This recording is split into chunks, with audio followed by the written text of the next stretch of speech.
Here's a riddle from the Talmud. The rabbis asked, what if somebody was in the wilderness, the desert? They were all by themselves. They lost track of time, and they didn't know when Shabbat was supposed to happen. It's a real question that the rabbis ask in the Talmud. And of course, the Talmud being the Talmud, the rabbis give not one, but two answers. When would Shabbat be? Number one, Rava says, this person should begin counting 6 days from the moment that basically their watch broke, and on the seventh day, it would be Shabbat. The second opinion, Chia bar Rav, says, no. Right at that moment, when the person doesn't know what time it is, that is Shabbat for them. And then count 6 days the rest of the week, and you'll continue to find out when Shabbat will be. And for almost an entire page after this riddle is presented, and it's no riddle, it's reality for the rabbis, they begin asking intricate question after question about finding the certainty of when Shabbat would be. But what they're asking behind the minutia is a deeper question.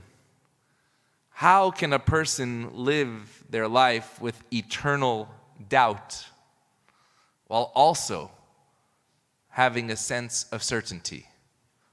How can doubt and certainty live together? Let's backtrack to our parsha, Lech Lecha, the journey of Abraham. Most people say, what? Lech Lecha is a journey of faith. But this morning we're going to change those terms because I want us to think about how Lech Lecha and Abraham's journey eventually to the promised land is in fact a combination of two words, of certainty and doubt. Just think about what Abraham would have asked himself in those moments. What if it was just going to be a little more comfortable if I just stayed in my father's house, in my land, in my birthplace, and not venture out to some place where God told me I was going to go? What if the journey was going to be full of dangers? What if the challenges of the journey would not be worth it?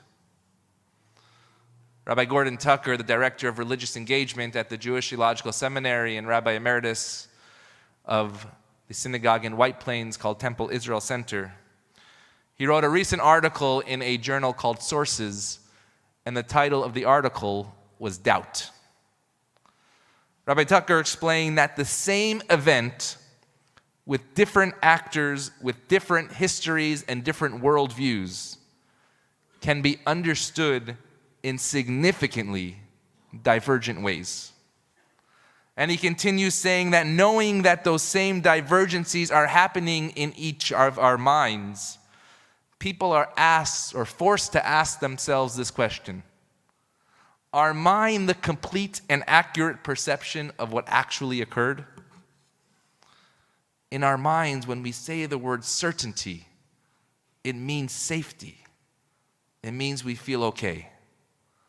But as the playwright John Patrick Stanley wrote in his play also called Doubt, I quote, "Doubt requires more courage than conviction does, and more energy, because conviction is a resting place, but doubt is infinite." Rabbi Tucker explains in his essay that doubt, that asking questions, is actually the most productive route in our lives. He quotes Rabbi Abraham Joshua Heschel, one of his teachers and one of our teachers who we quote often, one of the great theologians of the last century, who also wrote about doubt. Rabbi Heschel said, "The doubt of the unbeliever can be more helpful to the integrity of faith than the simple reliance on one's own faith." It's the doubt of the unbeliever that can help our own faith.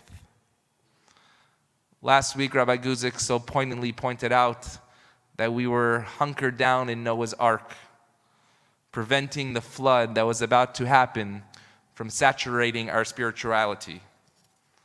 And yes, she was prophetic, because the raging waters did storm a bit. I, probably along with you, watched on social media this week as people publicly unfriended each other. Scroll through comments of your own algorithm, of course. It appeared that we were living in two worlds. Some believe that the world completely fell apart, and others believe that the world was being put back together. And when I watched this and listened to all of you and to all of us in this country, I thought about Rabbi Tucker's idea of doubt. How the same moment perceived through the lens of certainty is in fact more dangerous than seeing the world through the lens of doubt and just the ability to ask the right questions. You see, Abraham's journey was not one of simple faith, but it was one of complex doubt. And if we dig deep and we find the complexity beyond the many, many tweets that we dig through, and there are many, we will discover that true soul searching does not happen in any Oval Office, but it happens right here with the person next to you by seeing their soul too. And I want to give you 3 examples of that soul searching that I believe we can look to as an example to increase the balance between our certainties and doubts. This past Wednesday, some of you were there at the beautiful book talk. It's called It Takes Two to Torah.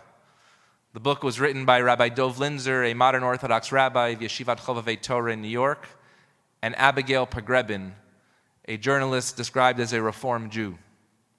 They come from very different takes on Judaism.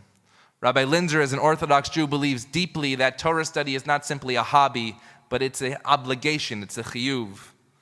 And Abby, a Reform Jew who often takes the Torah to task at the words that she sees on the page. For 2 years, they sat together and created a podcast called It Takes Two to Torah. They challenged each other. They pointed out the doubts in the text, and only through that process of doubt did they begin to find more certainty. I asked them when they sat together, what did you learn from each other in this process?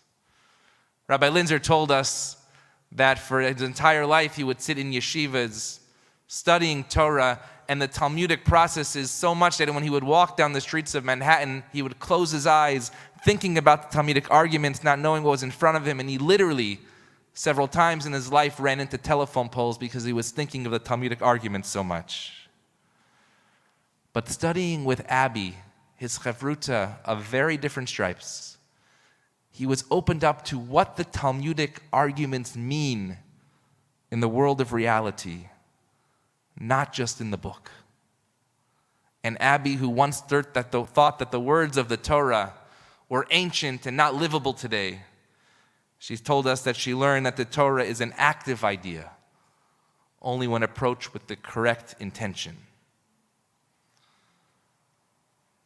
There was also a story that was written about 2 weeks ago that happened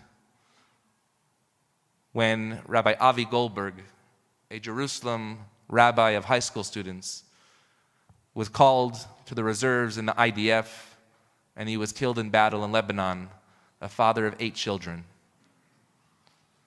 His family released a statement before his shiva, and this is what it said.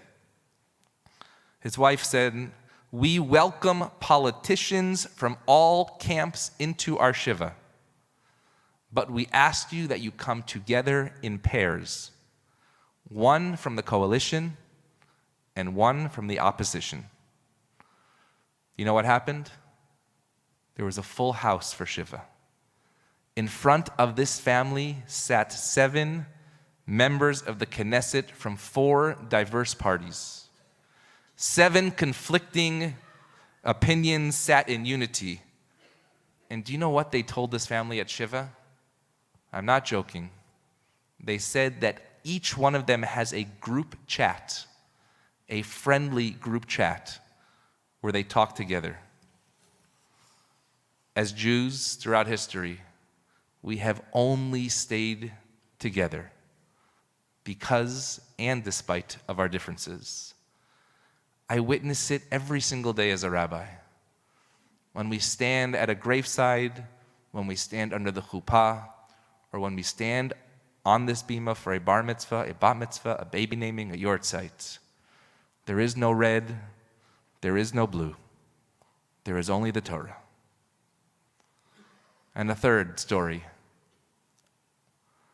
Tomorrow we'll have another book talk. It's 86 years tomorrow commemorating Kristallnacht, the night of the broken glass in Eastern Europe, which we saw some remnants of 2 nights ago in Amsterdam. Tomorrow we will hear from Alex Kaur and Graham Honecker, who are here with us today. Alex is the son of Holocaust survivor Eva Kaur, famously known as one of the Mengele twins, who had horrific things done to her in Auschwitz. And later on in her life, in order to move forward, perhaps controversially for some, but she reached out to one of the commanders in Auschwitz and went back to that horrific place with them, not to excuse the acts of what they did to our people, but so that she could move forward with her life and begin those moments of redemption.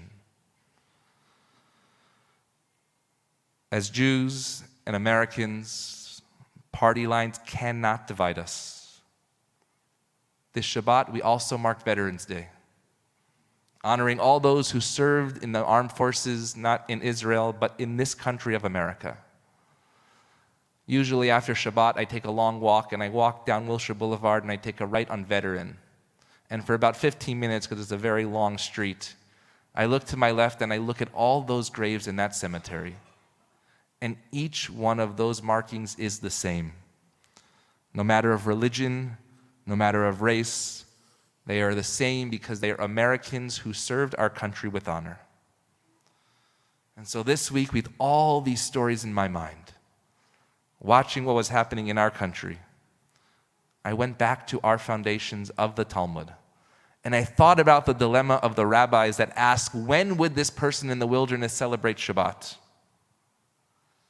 Why? Because I believe the rabbis knew that if we did not know when to come to this space, to literally have a Shabbat, to bring all of us together, no matter what we wrote on social media or how we voted, then we would be losing something from our people.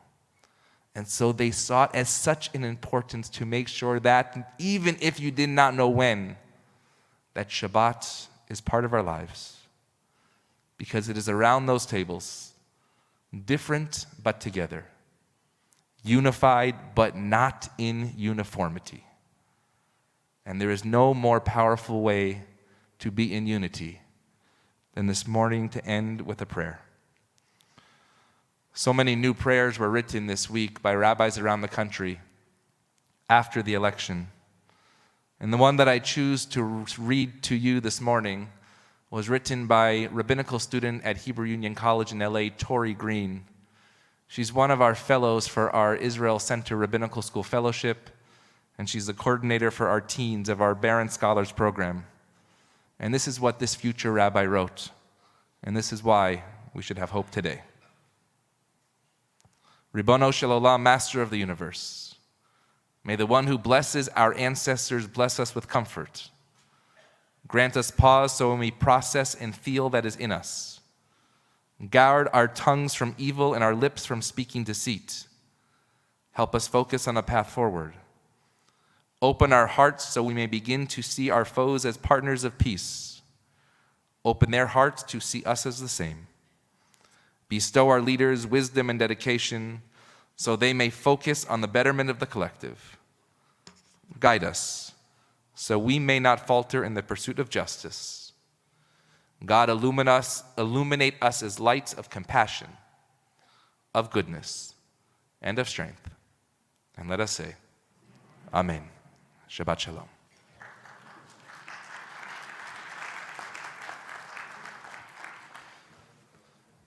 We continue.